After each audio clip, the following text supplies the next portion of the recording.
And the next person we're going to hear from, a Charlie Chaplin fanatic, Alice Artzt, who spent a lot of time researching Chaplin's love of music. That's right, and the interesting thing is that there were two versions, which Alice will talk about, and the second one had an orchestral score. Theoretically, there are two versions. Actually, there are probably an infinite number of versions. The interesting thing is most people realize there are two versions, but they don't realize nearly how different those two versions are.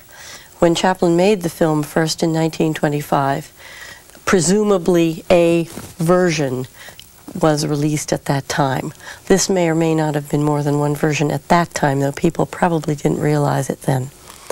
Then in 1942, or shortly before that, he decided that having lost the copyright through a sort of a stupid business forgetfulness, that he could put the film out again in a form that 1942 audiences would be able to better appreciate. How many people would you say have seen the two? I mean, it strikes me as that the audience for that is... Well, most people that I know who aren't really familiar with Chaplin, they say they see the Gold Rush. You say, well, you know, was it the 1942 version with the orchestral score, yeah, or was it the earlier version with, you know, perhaps a piano score such as the one you've just shown is? And they say, well, well, I don't know, you know. I mean, they really don't know. And as far as anyone really noticing the differences that don't hit you over the head, one of the most blatant between the Killiam show version that you're showing and the 1942 version is in the very famous scene where the Thanksgiving dinner, where he is serving a boot on a nice platter, and he and Big Jim eat it. And in the serving of the boot, there are very, very different takes. The 42 version is, in my opinion, considerably better and much more elaborated. In the version that Killiam shows did, what you have is he goes over to the pot, he fishes out the boot, he sticks a fork in it, he nods, yeah, it's about done, you know. He takes a plate, he dusts it off rather carefully, puts the boot on, and then serves it to Big Jim, who looks at it with considerable trepidation, of course.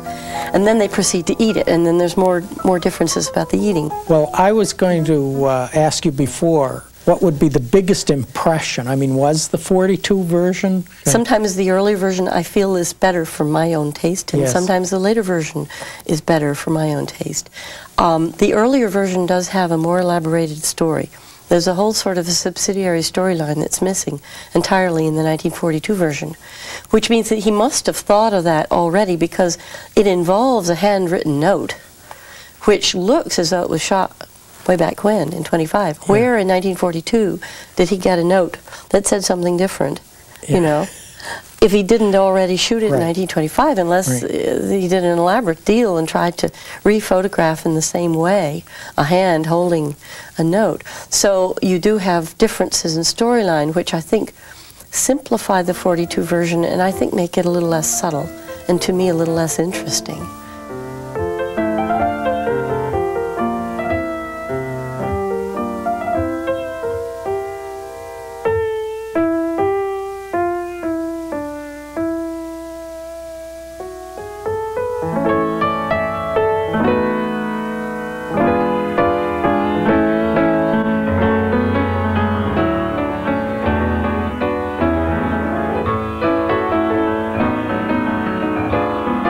Alice, now you mentioned the score. He started composing music way back when, before he could put it to any films. He published quite a lot of songs and incidental pieces. And then in 1931, as soon as he could put a synchronized score to one of his films, City Lights, he did so. And then he composed scores for every film thereafter, and he went back and composed scores for all the earlier films back to 1918. And what seems to have given him the idea for this was this 1942 Gold Rush, which was, I think, the first earlier film that he went back and composed a score for. One thing that I find is very delightful in the 25 version of the piano score that works, I think, very well is you get piano all the way through except in the dream scene of the Dance of the Rolls. And there you have a little, I don't know, what's a celeste or something, little keyboard tinkly little thing that switches over, and that works extremely well.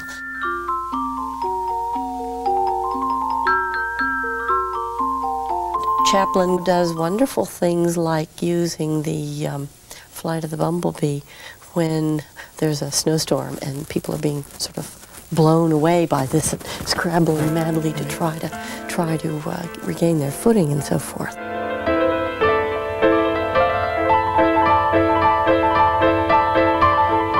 I think the silent version is more complete as far as storyline. I think it's more subtle. I think it works better. And except for the boot scene, I think probably in most cases the alternate takes or the things that were taken out, I would put them back in again. But the sound, the orchestral score is wonderful. Yes. And if you can't have that with the 25 version, then, you know, you got to have both. Interesting to note that Chaplin, among his many talents, was also a composer. Stay with us. We'll have more on the films of Charlie Chaplin right after this.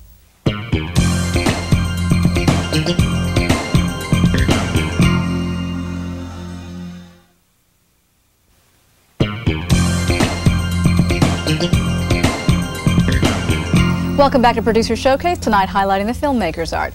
We've been talking a great deal about the restoration of the movie The Gold Rush, Charlie Chaplin's classic film made in 1925. We're going to go now and talk more about Charlie Chaplin's classic films. Bonnie McCourt has some thoughts about this. Yes, Bonnie analyzed Chaplin from many viewpoints. She was obsessed by him, as I've said. And one of the things that interested her was his way of prolonging a gag. He would keep that gag going. He would think of little nuances or little developments to make that gag continue as long as he could. He would just keep it going. Like a running gag. Right. Almost, yeah. And there's a scene in The Adventurer where the plot of the film is he's escaped from prison. And he gets a suit of clothes and he rescues this woman, Edna Provence, who was his leading lady for 8 years. Rescues her from, she's drowning, so he rescues her, and in gratitude she takes him home and puts him in, takes him home and entertains him. And they're having a party, and they go out on the balcony, and he's just in his little clothes, and he's so, in society now. He's trying to fake it, which he does pretty well, until he sits down and they're going to have some ice cream.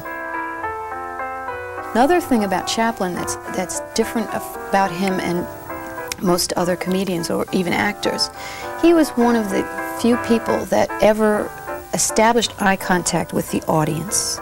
And he does that in many, many of his films, just to sort of get you on his side. And he does things in the pawn shop, at the end of the pawn shop. He saves the day. And then he does the classic ta-da, but he does it to us. He doesn't do it to the people in the film. There's really no connection there. He always has the comedy and the tragedy so close to each other. There are times at the end of City Lights, you've been laughing all along. Here's this funny film, and then the fact that it's a hopeless situation, just you're crying at the same time. That close. That close together. In The Gold Rush, The Gold Rush was inspired by the story of the Donner Party. These people got lost in the snow and had to resort to cannibalism to survive. What a horrible premise for a comic film. Yeah. And yet it's hysterical. When he turns into the chicken in the kitchen, that's funny. But when you think about what's really going on there, that this guy wants to chop his head off and put him in the pot. Yeah. That's not so funny, but the way he does it, it is funny. But the thing is that it's what life is all about. Life is funny and it's not funny, but it's both of them it's hard together. To tell them apart is what they're so Yeah. close. They're both opposite sides of the same coin.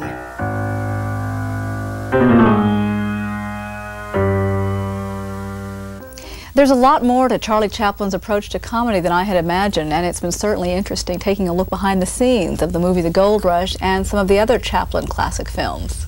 Exactly. He was a genius. He was brilliant, and there's always something new to see.